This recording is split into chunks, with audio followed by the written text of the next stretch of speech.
Menjelang tahun baru 2025, harga kebutuhan bahan pokok di Kota Langsa mengalami kenaikan. Harga bahan pokok seperti minyak goreng, cabai, serta ayam mengalami kenaikan secara bertahap sejak sebulan terakhir. Kenaikan harga ini diperkirakan terjadi akibat meningkatnya permintaan yang biasa terjadi pada akhir tahun, serta faktor cuaca yang mempengaruhi hasil panen beberapa komoditas. Harga minyak misalnya tercatat naik dibandingkan bulan sebelumnya dengan harga per kilogram yang kini mencapai Rp18.000 hingga Rp19.000. Sementara itu, gula pasir juga mengalami kenaikan harga yang cukup signifikan dengan harga per kilogram yang saat ini berada di kisaran Rp17.500 hingga Rp18.000, meningkat dibandingkan harga bulan lalu yakni Rp17.000. Ayam potong juga turut mengalami kenaikan hingga Rp32.000 per kilogram dari yang sebelumnya dijual dengan harga Rp28.000. Kenaikan harga juga terjadi pada komoditi bawang, yakni bawang merah dari yang biasanya Rp30.000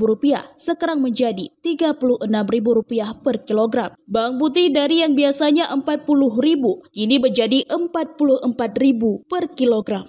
Salah seorang penjual Ucok Sembiring menyebutkan, selain bawang, cabai juga mengalami kenaikan. Cabai merah dari yang biasanya Rp24.000 kini menjadi Rp36.000 per kilogram. Dan cabai rawit yang biasanya Rp40.000 kini menjadi Rp56.000.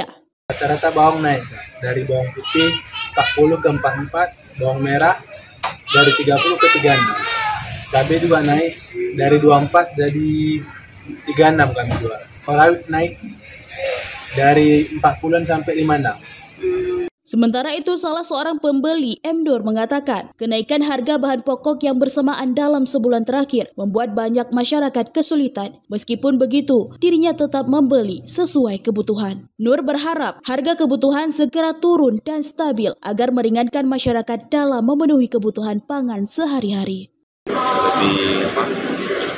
Maksudnya kalau kita rumah tangga ini lebih sulit lah, karena kita kan tahu sendiri ekonomi sekarang ini kejepit sekali. Pastilah harus turun, tapi ya tengok keadaan juga kan, pasaran juga kita ikuti, ya mau tak mau kalau kita harus stabil juga tempat kebutuhan. Dari Langsa, Selinovita melaporkan untuk Puja TV.